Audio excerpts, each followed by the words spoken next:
Aloha, everyone. Aloha. For those of you who don't know me, Andriello, Feren, and I am the co-spiritual director of the center with my husband over here, Patrick Feren.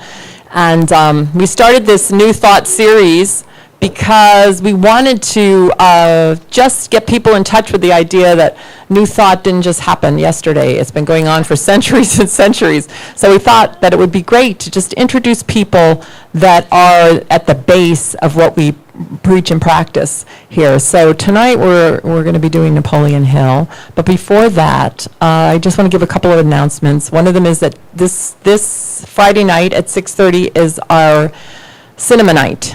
And we're showing a film called 3 Magic Words, and also 3 Magic Words That Will Change Your Life, and a documentary. It's a short documentary. And we're also showing Ode to the Bees that was created here on the island by Elizabeth Diamond and a group of people. That it's just a little short film that we're going to show too. So it should be a wonderful evening. We always have a little discussion after if you want to stay for that, but it's optional. And let's see, what else? And then Sunday, we always meet here on Sunday at 9 a.m. and have a whoop. You know what that was? That was my phone coming back on. And it's hooked into the Bluetooth, so I better get that Bluetooth turned off. Anyway, okay, I think that's it. Oh, Monday.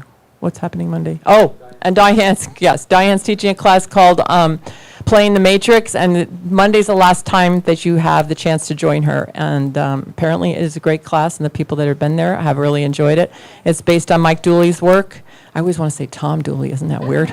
Mike Dooley's work, and on his book, Playing the Matrix. So, yes, that's, what time is that, Diane? 6 to 8. You can ask her about it if you're interested. We always have a lot going on here, right?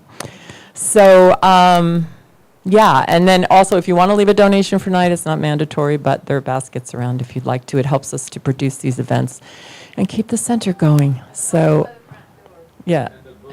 And the bookstore's open. What else do you need to know? All right, that we're going to have a wonderful evening. So let's take a moment to know that. So let's take a deep breath. And just bring our attention right here and right now. As I just settle into the one presence, the one source, the one energy that is everything, that created the universe, created everything from the smallest little teeniest little insect to the big gigantic ocean to the galaxies. It's all one thing. It's that power. I call it God. I call it source. I call it energy. I call it love. Most of all, I call it love. And I know it's present here tonight, right here and right now, and through each and every one of us, and through this evening. And I know and claim that this evening is a perfect unfoldment for each and every person here, and that we each get exactly what we require in this moment, and we give exactly what we are here to give. And I know that perfect circle of giving and receiving. And as we explore the mind of Napoleon Hill and all that he gave to this world, I know that there's something for us, a treasure, and I claim that each of us finds it. So knowing that, I just give great gratitude in advance for tonight and everything that transpires, and I just take this word that I have spoken with that gratitude, and I release it into law. I know it is done as we affirm together. And so it is. So now I turn the time over to Patrick Feren. Yay. That's your cue to clap. But, no. Hello, everyone. I am so excited about this particular man because I was just telling Faith and Justice that I probably read him before that, but I also, Napoleon Hill, probably 9th grade, I can go back to that, or 8th grade. I mean, who reads self-help books? I did. And I just, as a kid, was just gravitate. I would walk into a bookstore, and I would just go, they would say, how to do this, and 10 steps for that, and I used to just gravitate over there. And I thought, so the first one that I really read was this Napoleon Hill guy. And now it's funny reading him all these years later. I mean, I think I'm on this is what mine looks like now, by the way. It isn't even the one that I started with, that little green one that but this is the action pack, by the way.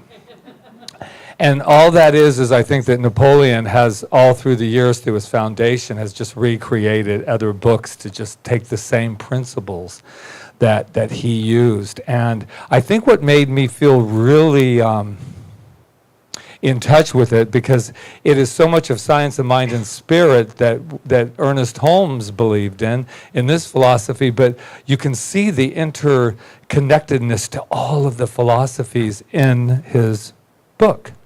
But what I'm really excited about is how we're going to end it, is the book that just came out in 2011. And I was in shock. I was doing what we call a fireside chat in Los Angeles, and it was on Napoleon Hill. And that's where we literally had the fire by us, and we sat there and we did this. So I was looking up some new information, and I found that he had just released a book in 2011. And I went, well, that's interesting, since he died in 1970. And I went, how's that possible?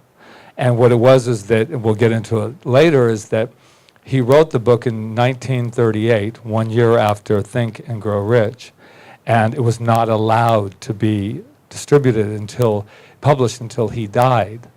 And then when he died, other people still didn't want it published because they thought it would ruin his reputation. But we'll get to that at the very end, won't we? Yeah, teaser. So I am so excited because I feel like I'm on TED Talk, because this is the first time I get to use the little fancy schmancy thing. So, good-looking guy. Yes, New Thought series, meet and greet. Patience, persistence, and perspiration make an unbeatable combination for success. I'm not sure I believe as much in the perspiration part of it, but I do believe in the determination of it now. Interesting about Napoleon, he was born on October 26, 1883, and died November 8, 1970.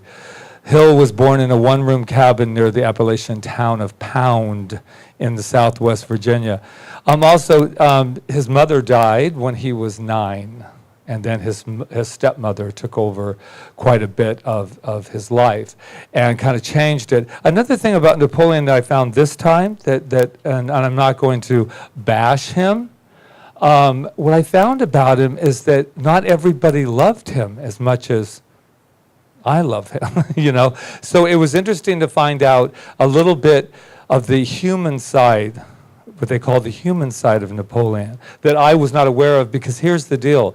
I only really cared about his work and his principles and his stuff. I didn't really care about his love life that much, but it is a class, and we must give a few of the things.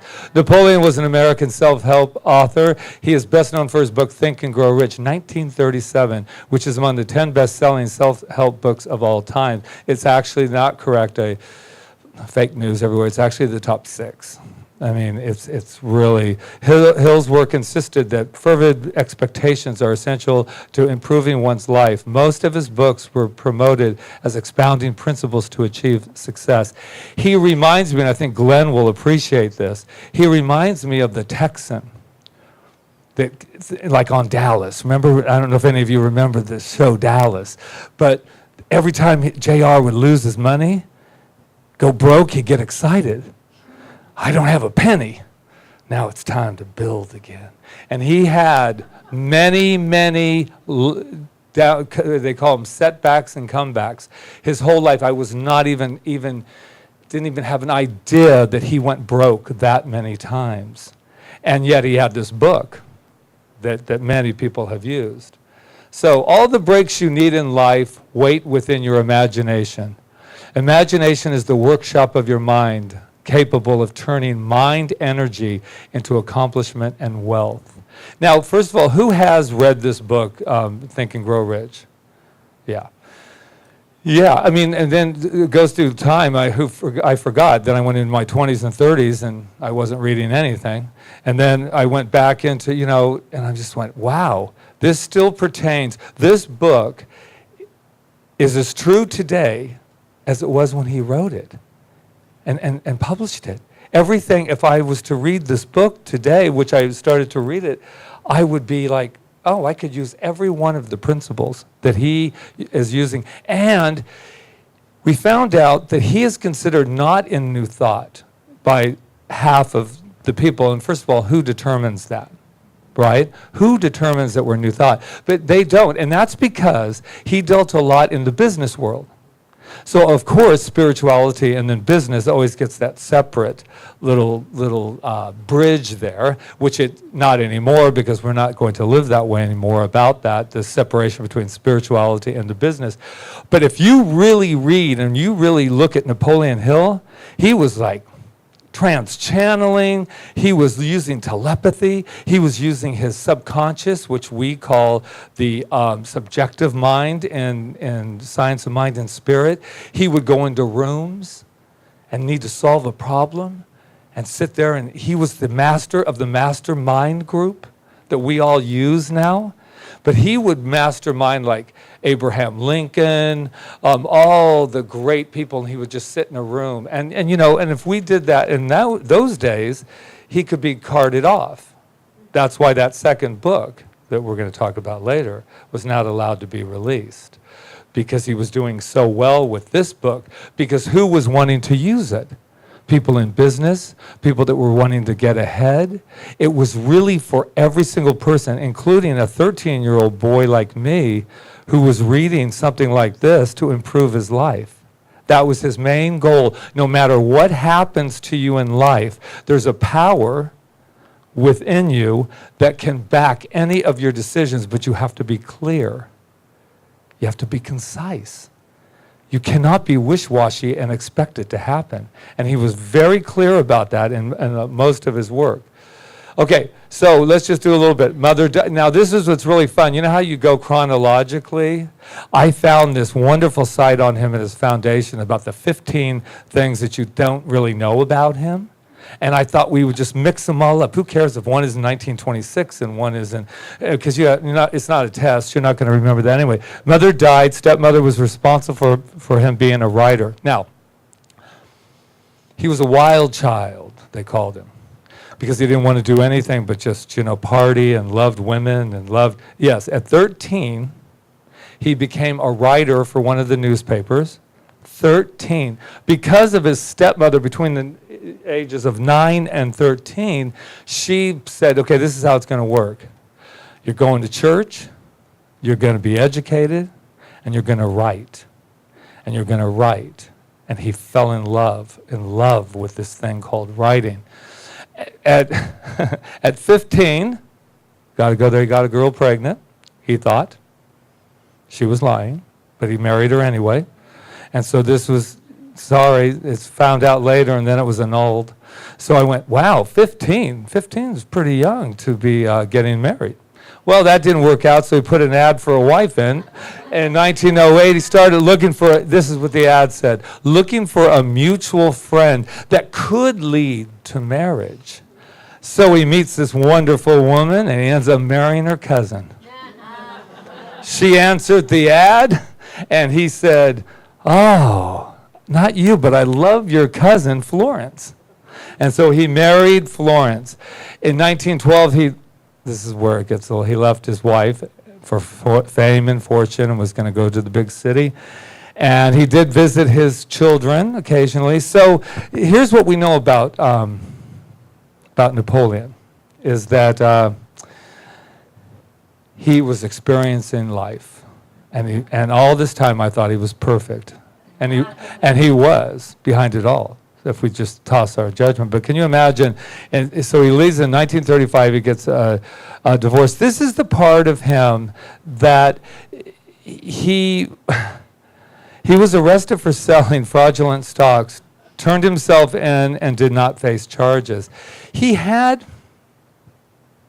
gosh, it's so weird to be so spiritually mature years later. He had some stuff he was working out. And what is fascinating to me is when I read this book and read what he tells us and all of the common good. Don't do anything if it's not for the common good. That was his philosophy. None of it matters if it doesn't benefit everyone. Wow. And then, he gets into a little stock world and starts this like university, It's a little flashback, but starts a university and then takes the money and blah, blah, blah, blah. But anyway, all is forgiven. He moves on. And this is when he agreed to work for Andrew Carnegie for 20 years. Do you know that story? They just told him he didn't get paid, just go off, and he was going to interview all the richest people in the world. Because if you want to be successful, look at your 10 closest friends. That's what I hear somewhere in my 10 closest friends about who you're around and what you're about. So he went out, and Andrew Carnegie, he said, you know what? I will introduce you to everyone. So he did, and that's how he started to compile this whole thing for this book. And what their principle is if we could write a book, we could avoid some of the trial and error that we would go through, stumbling through it on our own. You know, mixed belief on that. I don't know about you, but I've been given some great advice. I've read some great books, and I've still had plenty of trial and errors. So I admire the fact that that was the purpose in it. And he got to meet all these wonderful people, Edison, Bell, Ford, Rockefeller, and the list goes on and on. Lost everything in the Great Depression. This is a little journey of his. Think and Grow Rich was the most successful self-help book in history and is still going strong. Still going strong. They are still selling them today. And his foundation is really huge. Think and Grow Rich. Oh, this is the best, you guys. This was, okay, he takes it and they say, I like it, but it's too much like your first book, which is Success in Principles or something like that. So this is the name. Use your noodle to win more boodle. And I told Rita, I said, I don't know about you, but I don't know if I'd say, we're going to do Napoleon Hill tonight and his famous book, Use Your Noodle to Win More Boodle. First of all, I don't even know what it means. I have not even a clue. But that was what the publisher said. He would take his book if he used that name. And history tells it that it did not go as far as use your noodle to win more boodle. Anyway, that didn't happen because it was too much like Law of Success. 100 million copies sold to date and 30 million while he was still alive. And when you look at the money from what he had then, like whatever he made, it would be like they were making, like, can you imagine in those days, $1 million was what 30 million, I guess, in today's world. Accused of fraud again in the lumber business, pocketing his cash and not paying his creditors, and it was called the Acre Hill sensation. He moved to D.C. And this is what happened here. His name was Oliver Napoleon Hill. Napoleon is what he started using, which makes me laugh so that nobody would know who he was, because he was kind of on the run. I know I look at all this, it's like telling you there's no Santa, right? It's like, Napoleon. He lost all of his money in a second divorce. Third wife, 1937, Napoleon was worth more than $1 million with royalties from Think and Grow Rich. His wife's name was on the copyright that his lawyer suggested that is. And then she ran away with the lawyer. And I know, doesn't it make the story a little bit more interesting? Because we think of these people kind of like these demigods, right? Like they wrote these books and they just brought this information and nothing ever happened to him. He signed it had to start all over again. Thank God he had the book to use, and he said, one of his things that depressed him, and we'll get into it, he went into a little depression. And but he went into another depression about the fact that how could he have written a book to help so many people and be that depressed? And that was his biggest, this gives me goosebumps because I'm thinking, that must be, you see a whole world using your book and saying, I'm doing this and I'm now, Fortune 500, and then he's sitting in a dark room, depressed. So he was almost, it goes on, he was almost assassinated in 1926. So what happened was, he's got that other side of him. He went to turn in some drug cartels and do this whole business that he had found out was happening. So the person that he told ended up being on a hit list and getting killed.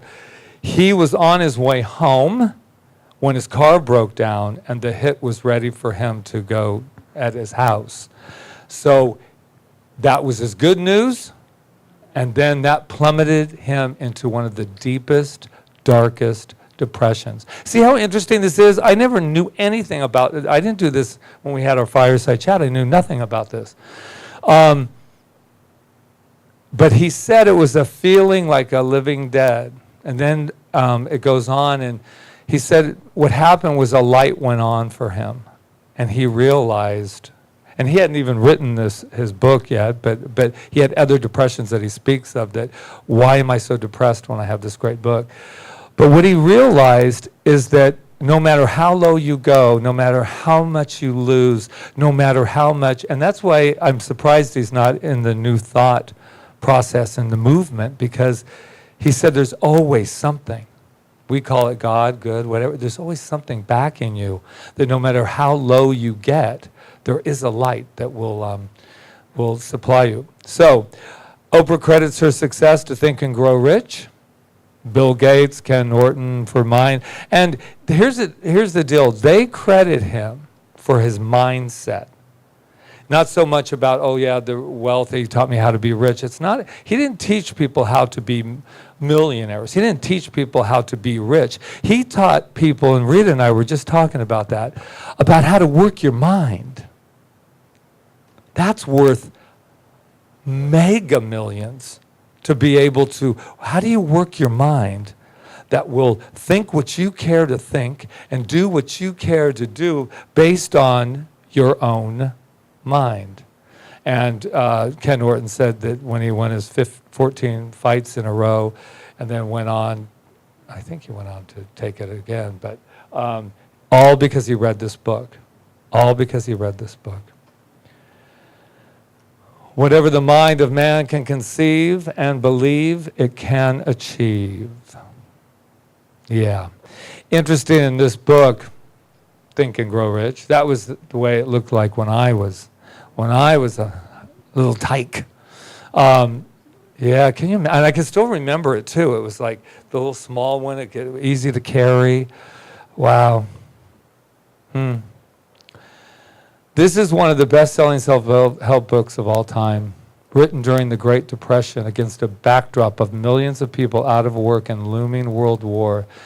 Napoleon Hill's magnum opus held out hope that life could get better. While not considered part of the New Thought movement, Hill drew on many of their concepts and techniques. That is what I want to just speak on for a moment. Ernest Holmes, which is the founder of Science of Mind and Spirit, and all of the people that worked through those, Norman Peale, and I mean, the whole gang, he drew on the spiritual concepts of that and then put it into a practical way of that a businessman could pick up. But what he was really doing, and what he learned from all these people that he interviewed, is that they had one thing in common, and that was that they believed. They believed. They did not give up. That's why if you read his book, he has a lot of formulas, lots of exercises, lots of stuff to do, but it's about repetition, taking your mind and cultivating it. He uses the same idea of the seed in the soil. You plant the seed just like we do in all of New Thought. So when we're saying what is Science of Mind and Spirit, it's not really, a brand. What it really is it's a way of life, and it's a philosophy, and it's a movement, most of all. Yeah, a movement. He started a movement. Look at the movement that Napoleon started. He said, I got this idea. If you do this and you do that, and you do this and you do that, but it all has to be backed by belief. So, I want to just go through just some of his chapters. His first step is the desire, which makes sense. Faith. Autosuggestion, which is what? What's the affirmation, and also working with your subconscious. His biggest thing is he has it in his first step. It's the first step. Desire. Without the desire, you'd never even get out of bed. Desire. And then the faith, that means that you have a desire and is backed by something. And he always brings in that power that we do not know anything really about, but we know it exists. He calls it the law, he calls it whatever.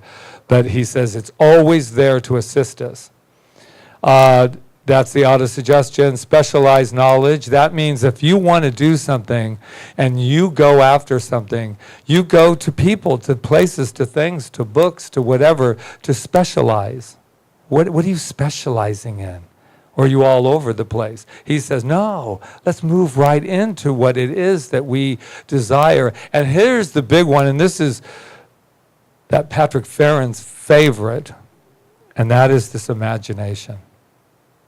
Can you imagine? Yes. To not have the imagination? He says that. The imagination is the workshop that you create from and that you can believe in. Without the imagination, he might have even killed himself. That's how low he got. That's how low Napoleon got. Organized planning, yes. We talked about that. Everything needs a plan. We talk about this center was built on a business plan that had nothing to do with how it was really built. Looks good on paper, right? Don't plans look good on paper? But there's something else that's underneath a business plan, and that's that fire, that's that desire, that's that going broke a million times on your third divorce, your lawyer suggesting that you put your wife on the copyright, and then they get together and they take all the money from the book, and still you can get up and say, wow, I still have something to say. And still, all these years later, people are still buying his book. Yeah. Decision, which is another one that Rita and I believe without, it's like those vision boards. They're really decision boards, by the way.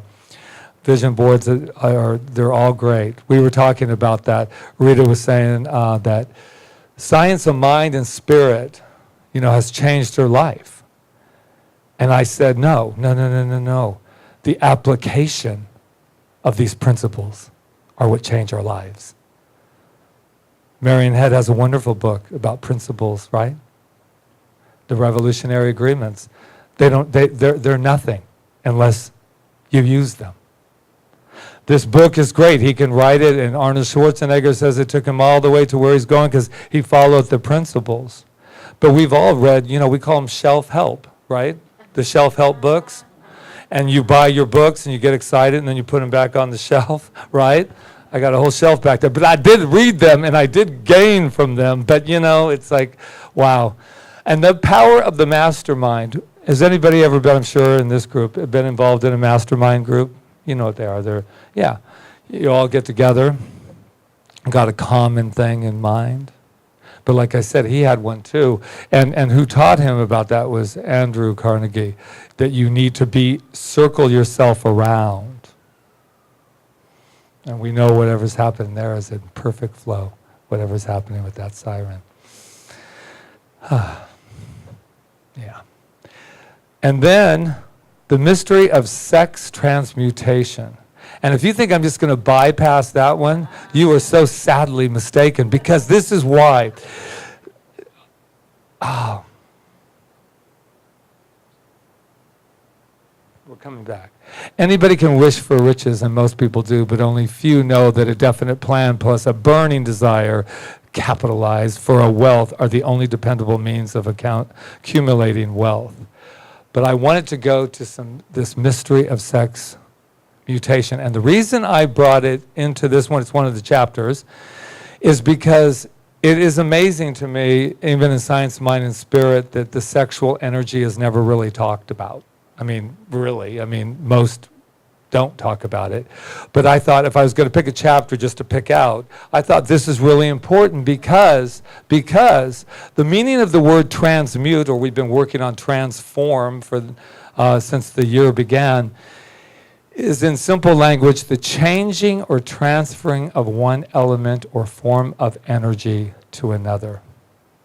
And that's what he means by that transmutation, because it's such a powerful energy. And I love what he says, the emotion of sex brings into being a state of mind. Because of ignorance on the subject, this state of mind is generally associated with the physical, and because of improper influences to which most people have been subjected in acquiring knowledge of sex.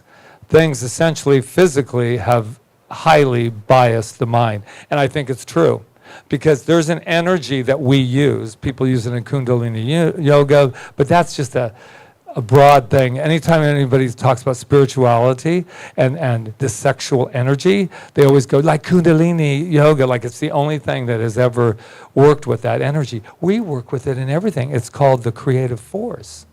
And he's talking about if you can harness that energy and get out of it's physical and it's about sex and it has nothing to do with that. It's the very reason we're here, because of that powerful sexual energy that we call the creative force. And I've always said, I'm amazed at how it's bypassed. I was even at a conference for New Thought, and someone raised their hand and said, something about why is in this philosophy that no one talks about sexual energy? Why? We don't understand. And they said, there's just certain things we don't get into here. And I thought, because you're thinking of it from physical. There's nothing. He's not even coming near that. He just wants to equate it. But how many of you, just in your own life, understand, do you understand what he means by sexual energy? Yeah. Do you think it's a powerful force? Yeah. So somebody, just give me an example while we're on this. Just what do you think that energy, how does it serve us, is a better question. How does the mystery of sex mutation, which it is a mystery, because you have to harness something that is everything, what would you say that how this could serve us in our day-to-day working and creating?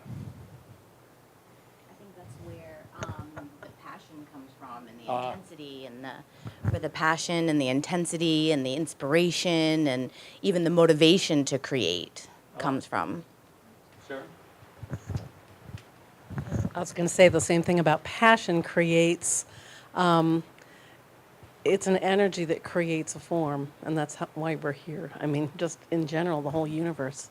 So that's transmuting. Right.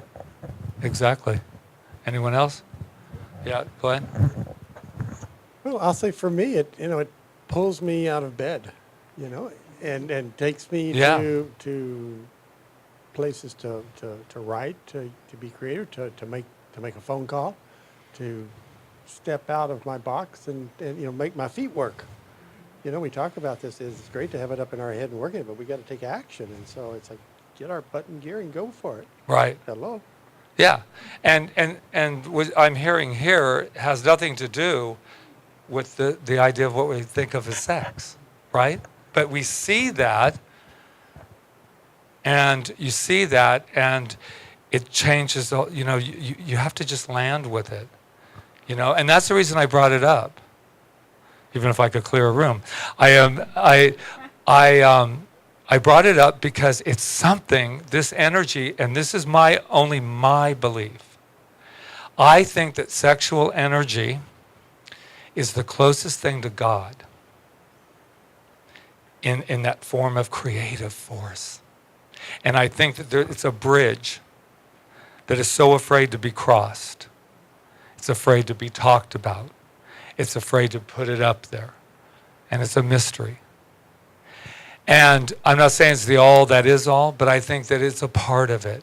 And I think that anything that we avoid, whether it be fear, doubt, any of the things that hold us back, sex, Our children have so much energy, this vital energy that if recognized and said, wow, you can do something with this energy. It's the very thing, passion. It's the thing that gets you out of bed in the morning. It's the thing that gets you out of depression. But unfortunately, we've put it in another realm, and then it's turned into destructive. So there you go. I have to go back. That's enough of the sex transmutation.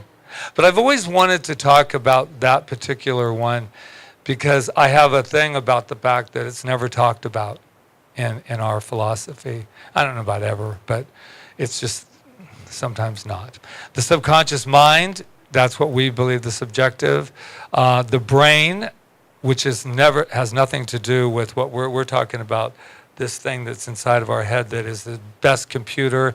Whew, what a computer we have installed in us from get-go, that infinite intelligence said, I have something to install in you, and it's your brain.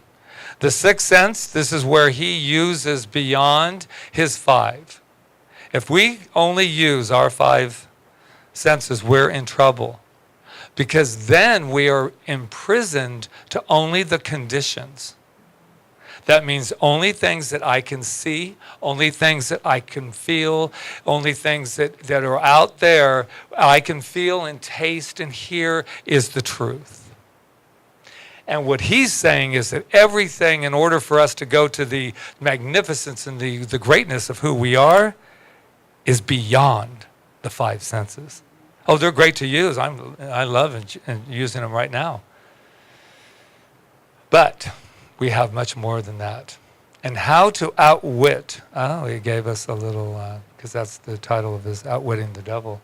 How to outwit the six ghosts of fear. And that's how I believe he ends his thing. I just want to see if, let's just go back to the sex transmutation. It's simple and easily explained. It means the switching of the mind from thoughts of physical expression to thoughts of some other nature. I think of it as the alchemist, right? You turn this energy. Or we use the water. Everything goes into form. It goes into ice cubes. And then if you take them out and you leave them out, it goes back into the infinite water until we give it another form, until we give it something else. We're all like ice cubes that have been molded, that continue to... Hill called his success teachings the philosophy of achievement. And he considered freedom, democracy, capitalism, and harmony to be important contributing elements. Hill spent most of his efforts on describing to his readers and students the paradox that thoughts are things. Mr. Dooley.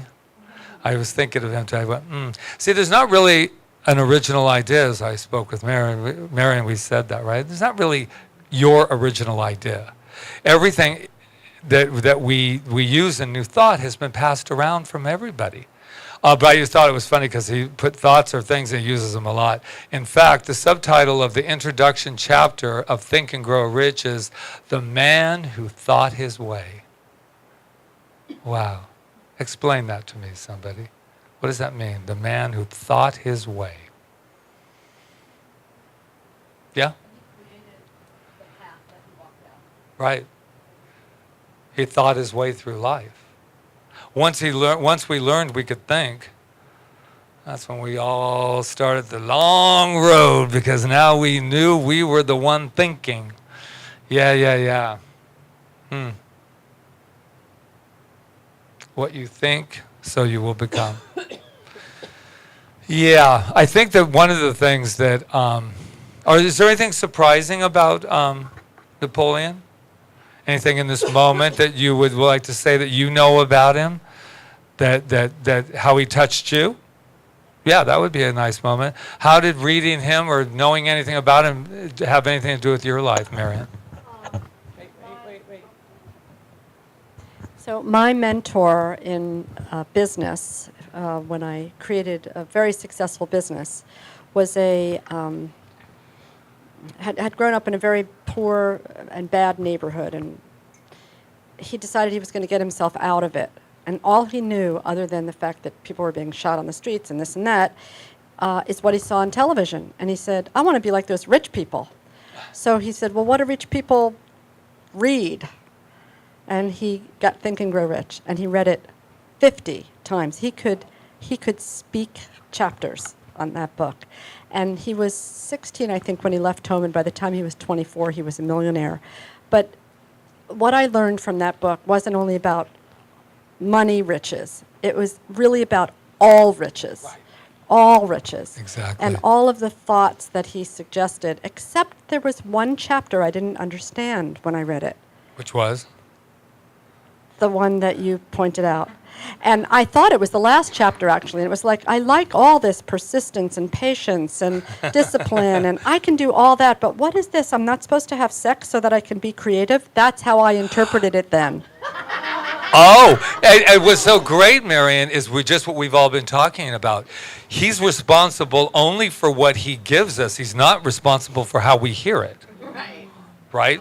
How we interpret it. And that is how I interpreted it then. And, Yeah. Right, exactly. And I think that I had a little something with that topic too. And I was like, I didn't think that. I just thought more like, well, how do I harness it? And I don't know how to harness it and blah, blah, blah, blah. Great. Thank you.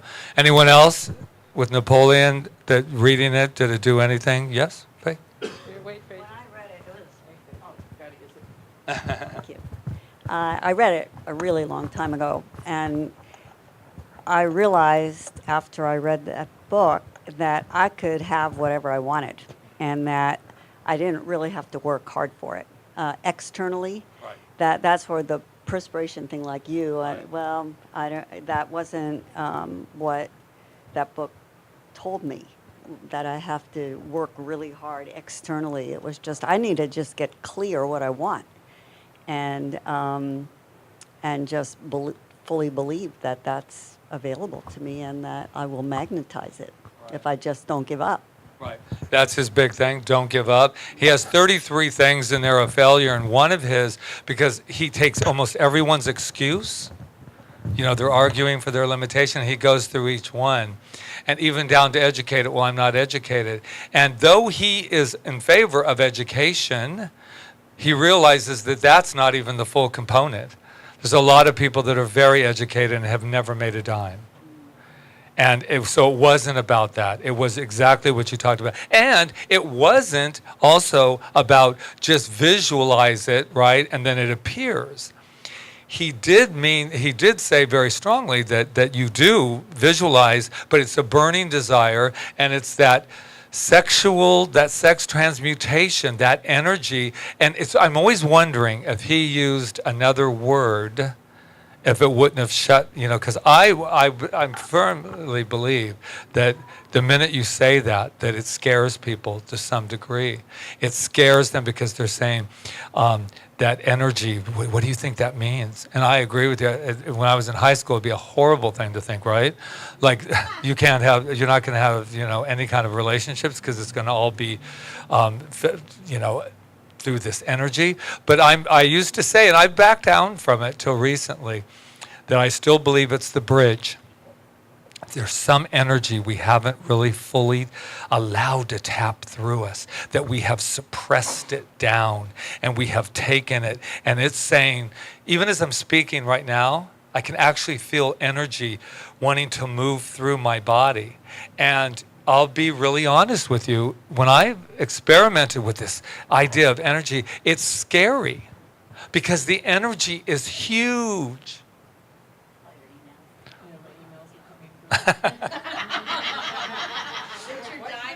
Welcome to my world now.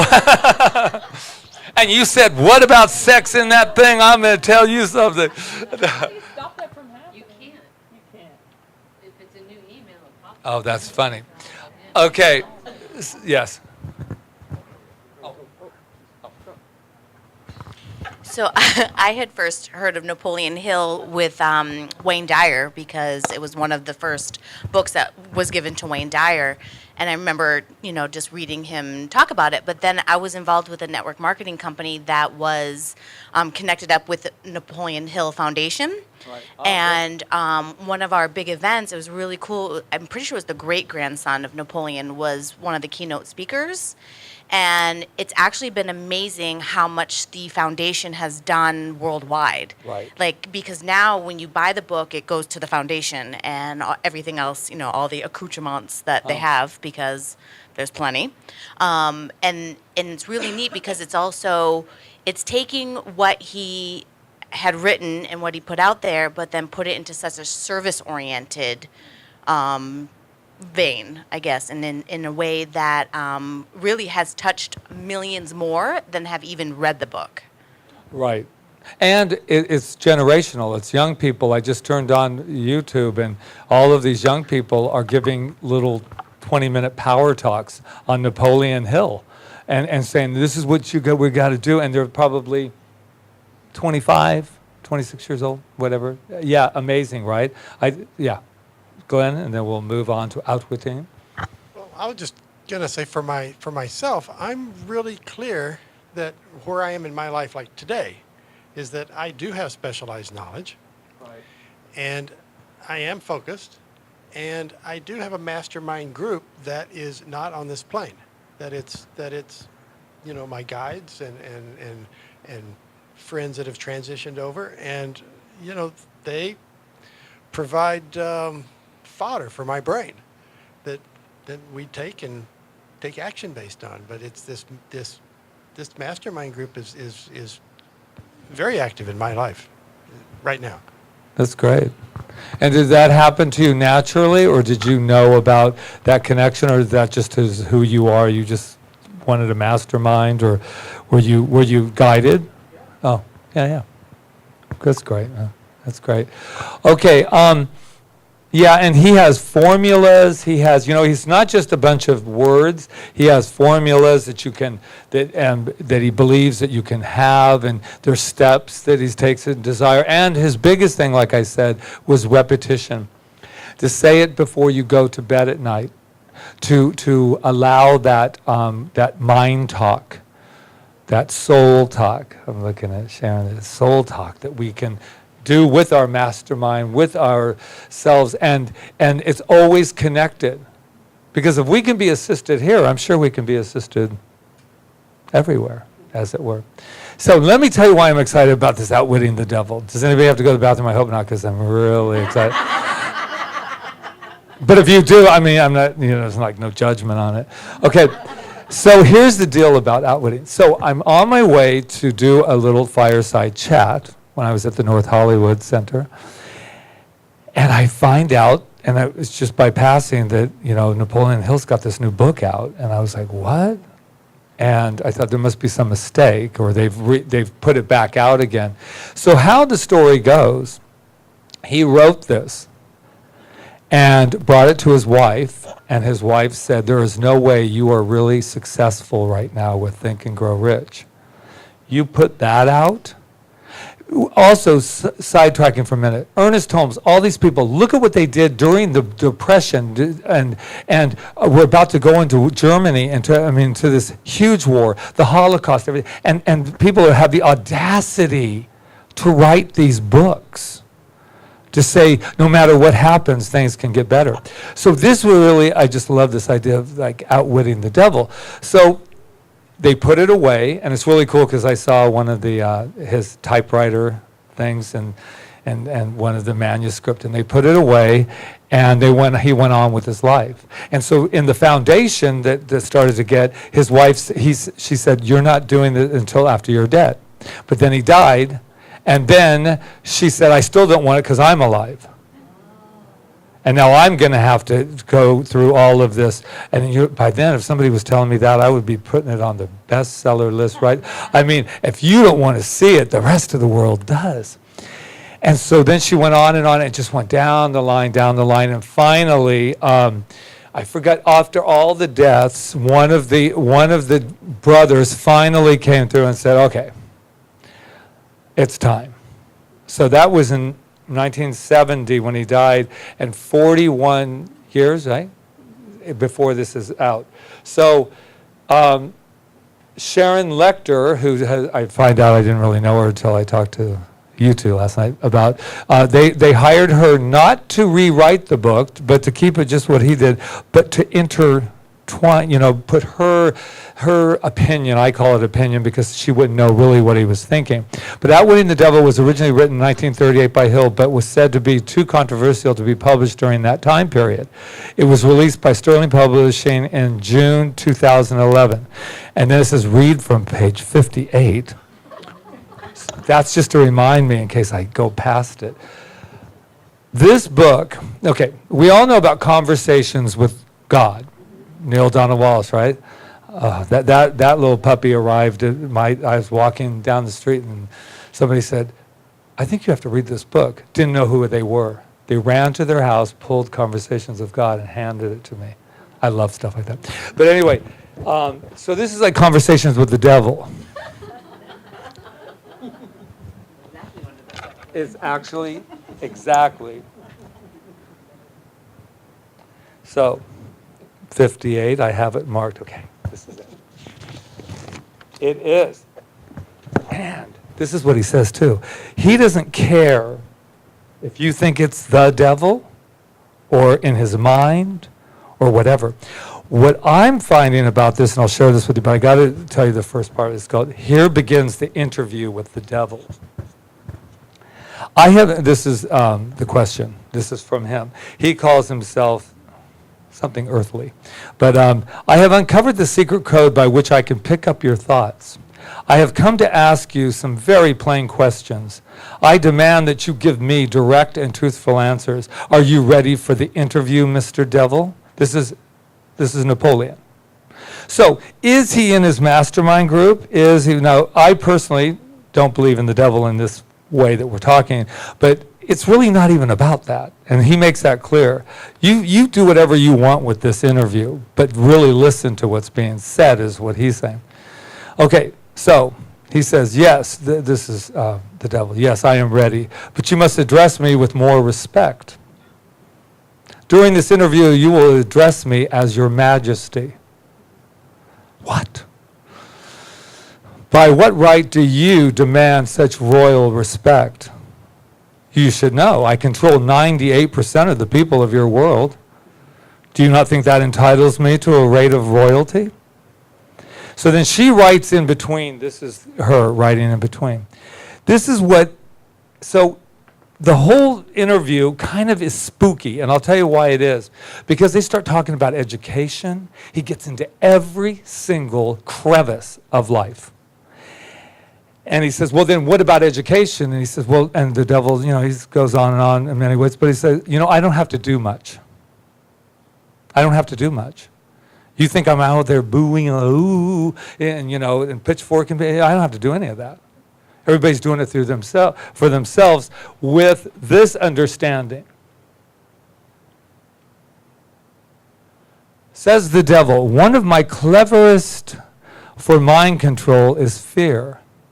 Fear of poverty, criticism, ill health, loss of love, old age, and death. So let us just for a moment suspend our mind, just like we do when we see the word sex. Let's get rid of what we're thinking for a moment and look at the word of what we think when we hear devil. The devil. What I love about this is we have no problems with reading Conversations with God.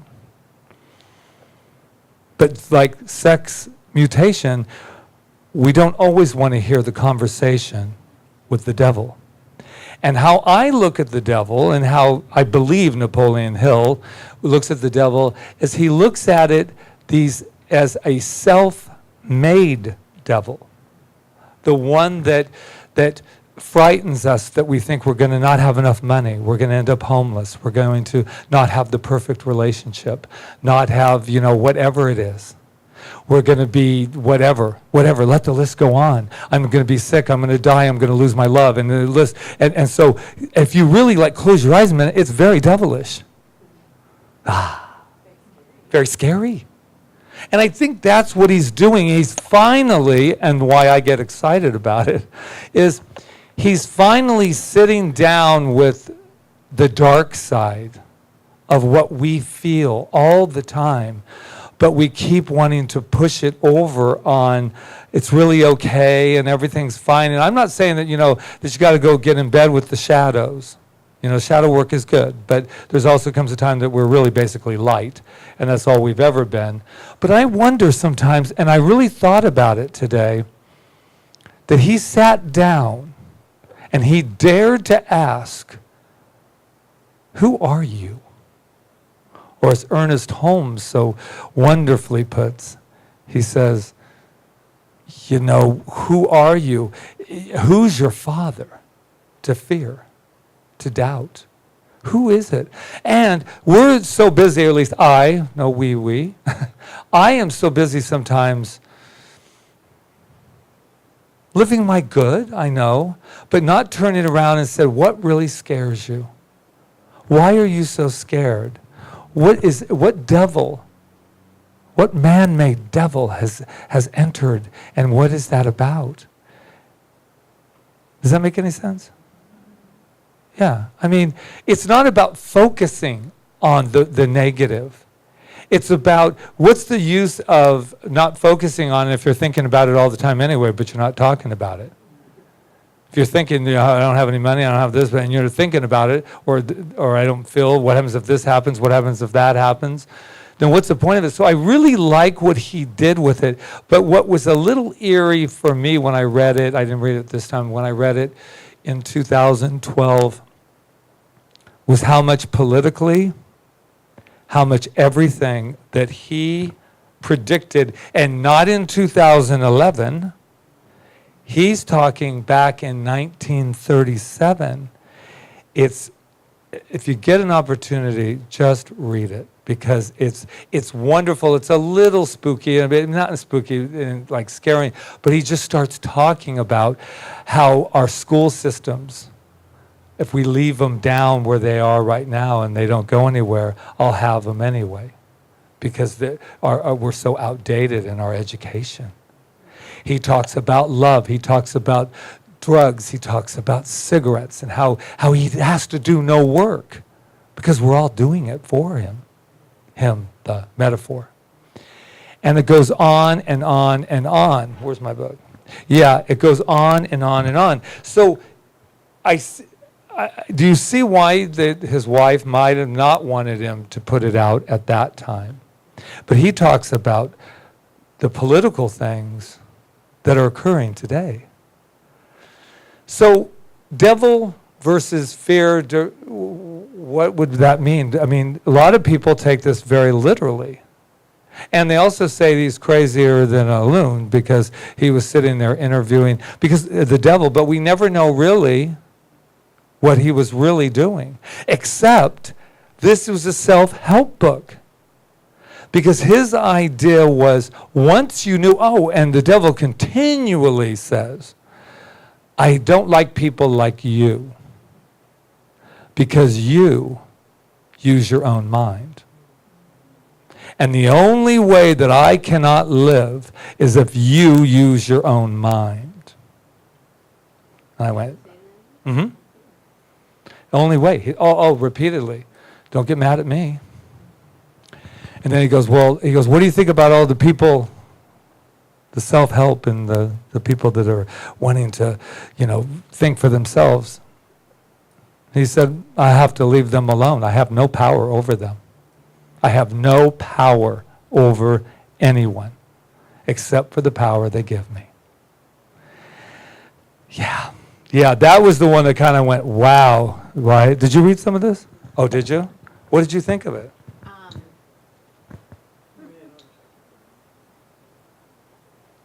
Well, I thought it was interesting that you never really know if he's actually interviewing something as like a physical thing or it's just like a made-up conversation. I took it as metaphoric, and I felt like it was all the mental like saboteurs that I have. And that's the part that I found eerie, was that some of the things that's in there I've told myself, and I've heard my mind try to convince me of or stop me. And it's a lot of some of the same fears and beliefs that I've worked through and probably still have to uncover. But I remember one part, and it's been a while since I've read it too, but I feel like towards the end it got to a point where the devil didn't have any more to say. Yes. Like he actually kind of shut the devil up by what he was saying and by the questions that he had and the Right. things that he was revealing. Yeah, I got that same feeling that by his strength and by him saying, I'm going to think for myself and I have a power. Oh, and he says, I am, well, who are you? What's your form? Because I personally, and in his philosophy, we don't believe in dualism, but we do have dualism because we allow dualism, but we don't believe in it. He says, I'm 2% of the atom, the negative 2% of the atom, which means that he's 2% of that possibility. And he says, I own 98%. Own 2%, he's the negative part of ourselves. That's the other thing that's scary is you find out, maybe, depends if you have any fun, you find out, oh my God, I'm the devil. Then you feel okay. I mean, meaning that, oh, I've said that to myself. I've done that to myself. I'm my own devil. So now I can say, be gone. It's like what I used to talk about, the boogeyman, little boogeyman under the bed and it scares you and you're just sitting there not even wanting to move, and you look under there and you go, boo, and it runs away. Boo!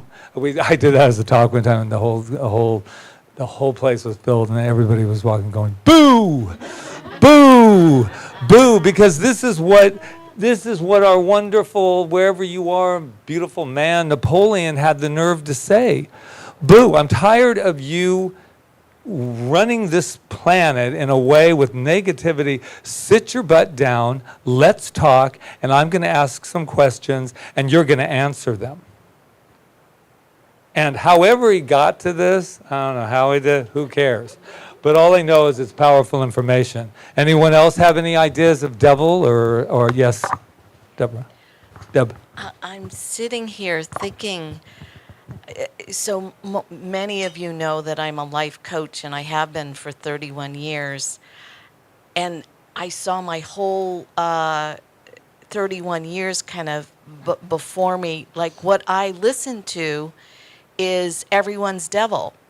Like that's what I do over and over and over again, and then and empower them to look at it in a different way. But I get everybody's mind track, Right. and it is very devilish. I must say, Right. yeah. So that's a new way. Yeah, you have that great look on your face right now, by the way. You have. Yeah, I've seen it before because we've known each other for a long time. But Deborah's got this look on her face, kind of like our wonderful friends who left. It's kind of like this. It is like that. It's You're like welcome. Yeah, by thank the you. way. It's a new context. Right. For what I and I obviously don't mind doing it because I've been doing it for 31 years. But it's just. Yeah. And I guess the other thing I want to say now that I'm grounding myself is that I was listening. My goddaughter called me today, and she's 20, and she's got everything in the world good happening to her. She's going to Australia. She's going to be an international exchange student in a couple of weeks, and on and on and on, all these beautiful things. And she's telling me what her her mental talk track is. And it's all worry and negative. And I'm like, really, I was just like, oh my God, are you, so I spent an hour countering every devilish thing she said, giving her another viewpoint. And I guess what was a little startling to me is she's 20 and she has, and she's smart and, all that. And she has that, still has that negative talk track going. Right. And she's using, because we're using the five senses I spoke of earlier. I am so blessed in my life, just personally, to know that I am more than my five senses. To know that. Because the devil, thank you, Deb. The devil, I just remember, being raised Catholic and hearing, he's got the devil in him. Remember that? He's got the devil in him. Anytime you didn't agree with what they said, they said you got the devil in you. And and so, even in New Thought, we're known sometimes as we have the devil, that we're actually, it says, on Wikipedia, that we're actually fooling everybody. We're really the devils, because what we're doing is we're telling people how good it is, but what we're really doing is trapping them. That's all this stuff. But I want to read this one thing for you. I just love this book. Will you tell me how this is a question. Will you tell me how you go about your job of preparing human minds so you can control them? I have countless ways of gaining control of human minds while they are still on the earth plane. My greatest weapon is poverty. I deliberately discourage people from accumulating material wealth because poverty discourages men from thinking and makes them easy prey for me. My next best friend is ill health. An unhealthy body discourages thinking. Then I have countless thousands of workers on earth who aid me in gaining control of the human minds. I have these agents placed in every calling. They represent every race and creed, every religion. Who are your greatest enemies on earth, Your Majesty? All who inspire people to think and act on their own initiative are enemies. Such people as Socrates and Confucius and Voltaire, Emerson, Thomas Paine, and Abraham Lincoln. And you are not doing me any good either. Oh, it's so much fun. What if it was all about fun? That this wasn't about something's wrong or something we have to go deeper. It's like, now you have to go home and go, oh man, now I got to think about that. You've been there, you go, now there's a devil. So what if we have been the devil to ourselves and they're the angel to ourselves, but mostly we're light?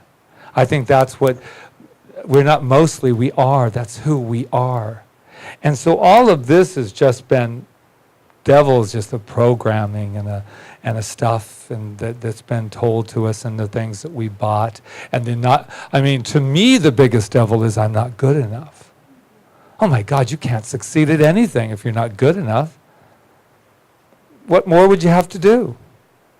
I love thinking of him kind of like in that way, not as the real, devil, but that idea like, oh my God, if I can just get you on the track of thinking you're not worth anything, never have been, never will be, my work's done. Right? Because then you'll take care of yourself. You'll find all of that. You'll create all of that. And then you can read wonderful and powerful books such as this. Wow. Any thoughts that popped up besides the fact that all of you look stunned? No. Yes. Yes. Yes. Yeah. We have to do more than read. And I think that that's what this is about. I gave this book to someone, and they returned it the next day. And my feelings were all hurt, just so you'll know. Because I'm like, when I get excited, it's like, this could be, have you ever done that, right? It's like a movie, like, you got to see this movie. And they go, it's really awful. I didn't really, but they didn't even read it. And said, it's not very intelligent. I went, And I remember that day, and I remember something else about that day. I was ready to turn this into a powerful workshop, and I didn't do it because the devil said, oh, that's not good, you're not good, even though, and so I could feel my excitement going down, down, down. And so when I find out that wasn't him, that was me. That was just an activation of my own insecurity or my not thinking. So when I was able to do this again, and to not read the whole thing again, but to actually look at this again, it reminded me of how happy I am for what I do in my life, is to encourage people to think on their own. The opportunity to say we are responsible for ourselves, the opportunity to admit that we have that devil inside of us that thinks it has something to say, and how comforting it is to know we're responsible for that. How comforting it is for me to know that that devil that was taught to me, that God and the devil were just fighting just to get me, and I was, it always reminded me of like in a divorce when they're trying to take the kids and they're trying to use one kid against the other kid, and I'm sitting there thinking, wow, it took all my fear. When you know that you're responsible for the little devilish things that occur in you, and then we're able to do something with it. Stop it, yeah. And yes. How I look at like either evil or it's along those lines. In my own evolutions, I'm like you. I don't really believe in a devil or something, just a oneness or greatness. To me, evil is the separation of God, that they've lacked the God and the love. And that's then, without that, then yeah, people can do some horrendous things. It's just because... And there is no true separation of God, but you yourself cause that separation. But yes, whenever I hear evil and devil and stuff, to me, I almost feel comforted, and I just kind of think that, yeah, it's just a separation of love. Mm-hmm. Yeah. Because that's all we are, is love. And so I really love the idea of just for fun to bring the devil out. Because sometimes, haven't you ever been there in life? Sometimes you get so tired of the bully that finally, I don't know if you've ever been bullied, but I've had a few bullying times in my life. And I remember the fear of, you're trying to avoid the bully the whole time. Until finally you turn around and you say, I can't do this anymore. And either you face them and they disappear, or unfortunately you hit them. I mean, it can happen either way, but my biggest thing is to face the bully and to say, you know what? I'm not going to run from you anymore. And I think that's what the message was for me, is that how fun it was to just, whether it's made up or it's imaginative, it doesn't really, it's all made up anyway, to really face your fear. Face your doubts. And I did that today. I took my walk before I came here, the walk. And I said, Patrick, what are you afraid of? Oh, do you have any fears right now? No, I'm doing good. And it was fine. I was. Patrick, is there anything you need to really bring up for yourself right now? And I went, oh, yeah. And I had a little conversation, this little self-talk. And I went, oh, that's all you need to do when you get scared. I was terrified for years that this devil, was going to come and get me for whatever. And then, for whatever. They taught original sin. And so, you went out the gate already. Loser. But you already went out of the gate with that. And so what I realized was that I am original. Everyone I'm looking at right now is original. And there's never been a God or good or power that's ever been against anybody. And there isn't a 2%. When I was saying, he may think that it's 2%. But there's only 1%, and that's that one thing, that wonderful, wonderful thing called good, and that moves through each and every one of us. So Napoleon Hill, yes.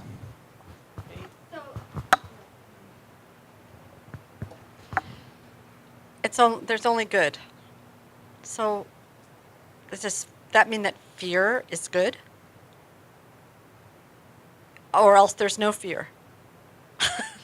Well, I don't know. There have been times in my life that fear has served me. There's been fear most of the time that if this is how I judge it, the energy, the source knows nothing opposite of itself. That's how I look at good, God. Nothing knows anything opposite of itself. It doesn't feel good for me to be in fear.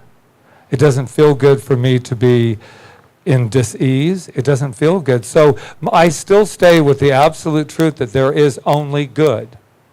And whatever we do, just like it's been a big catchphrase, good is good and gives you good at all times. How you receive it is called the freedom of choice. How you receive good is the freedom of choice.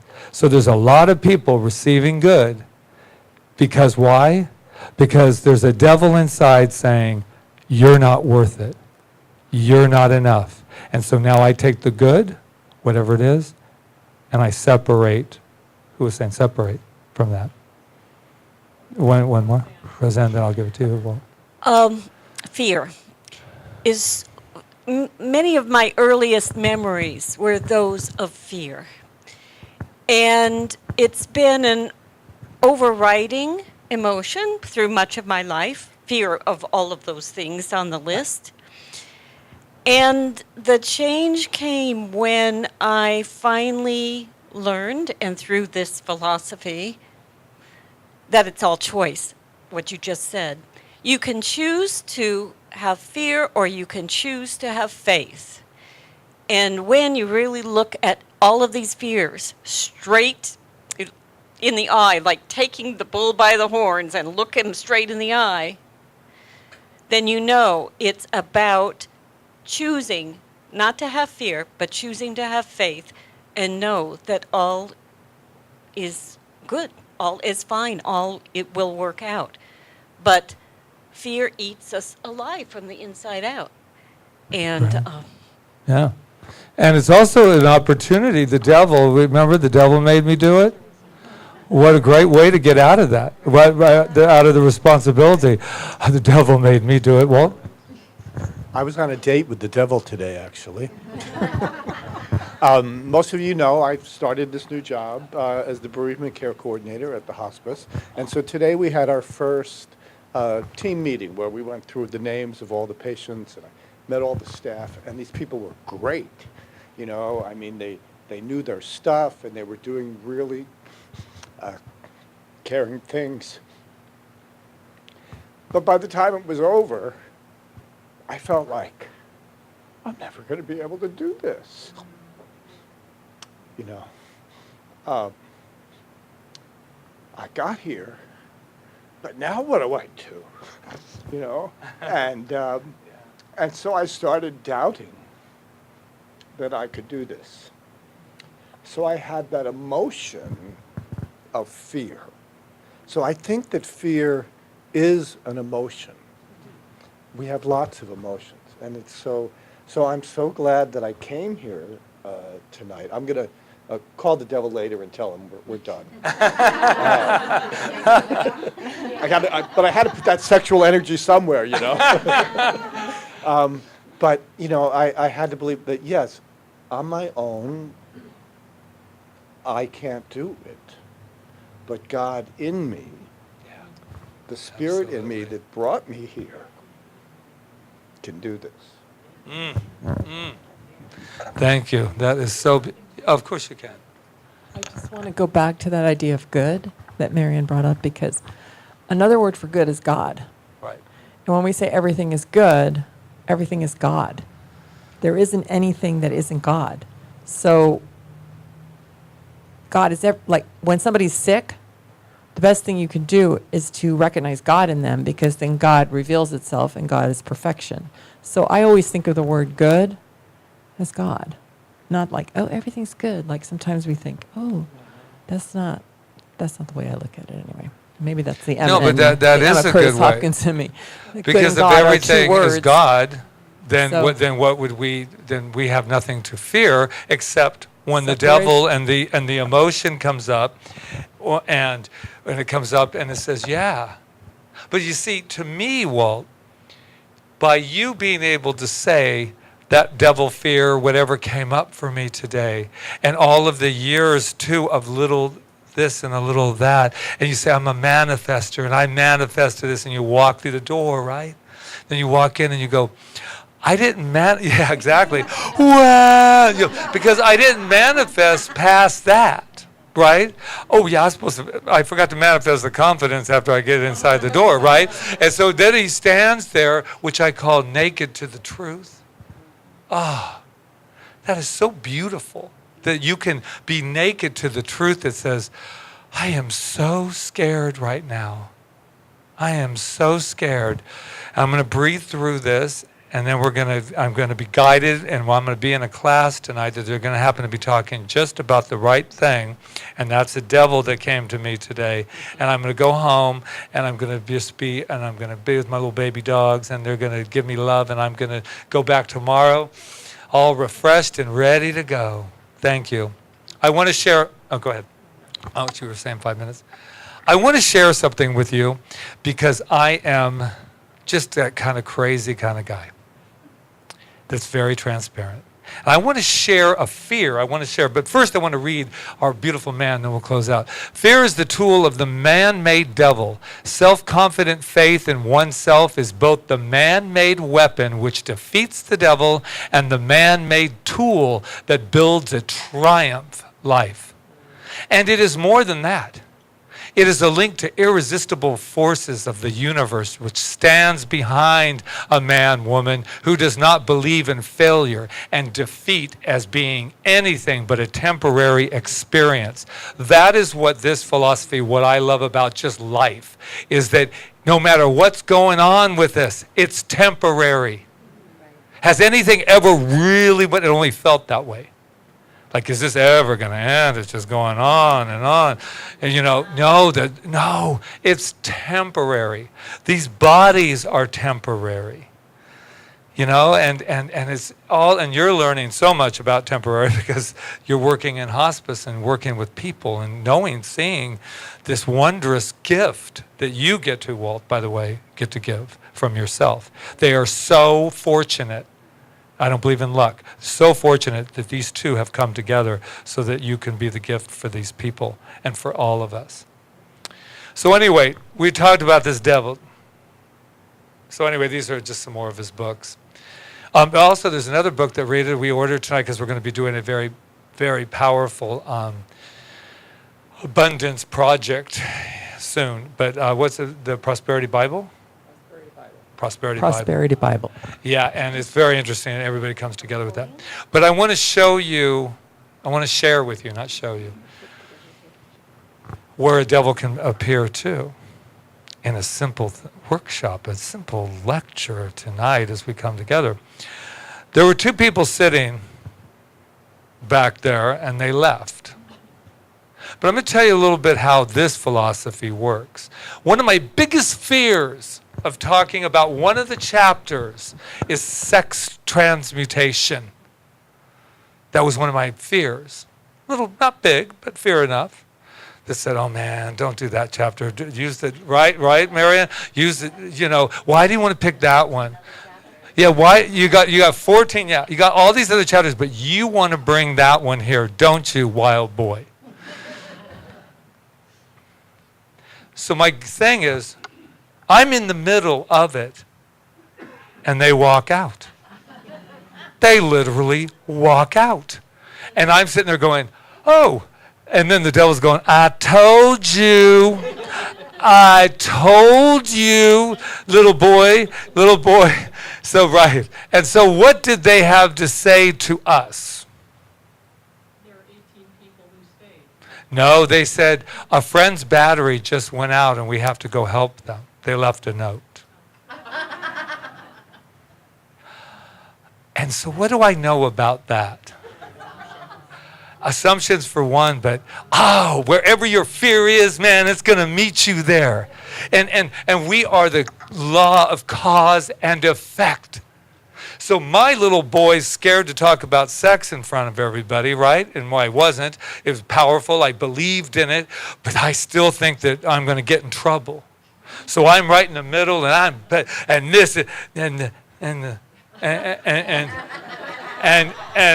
and they had and of course they had the look on their face that wasn't even the look. It was like, I'm out of here, you know. And so I'm staying in the moment, but I'm thinking of all the scenarios, and so wonderful is their goodness went and helped somebody whose battery's dead. So did Patrick learn from that? Of course. Did Patrick share that with the whole group? Of course he did, because if we don't share it, we hide it. And everyone is walking around with these little masks on, you know, not me, not me, not me. And I go, oh, that was me.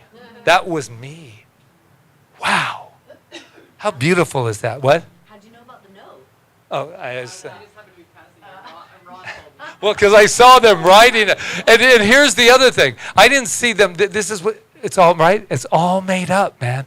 And so this is what I see. This is what I see. And I was like, oh, they're writing a note. So they're going to definitely tell me how much and so this is what I saw.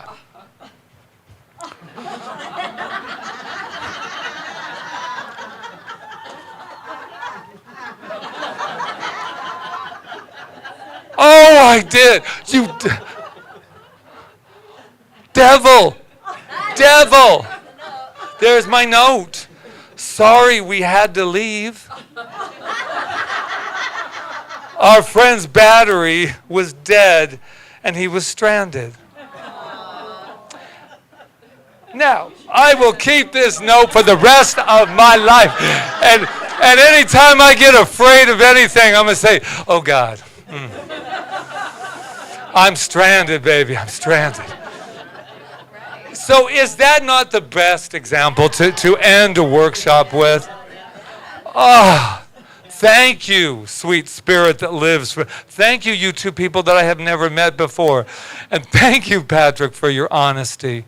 And thank you, Patrick, for knowing that the world isn't a scary place. It's a place of honesty, and it's a place of truth, and it's all made up half the time. Did everybody have a good time? Yeah. Good. Oh. Man. I love life.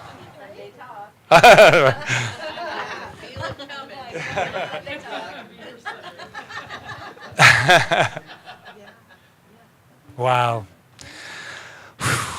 So with eyes wide open, I'm just in such gratitude. Gratitude for the unfolding of this thing called spirit. And so grateful to look out and see God, meeting God. It's who we are.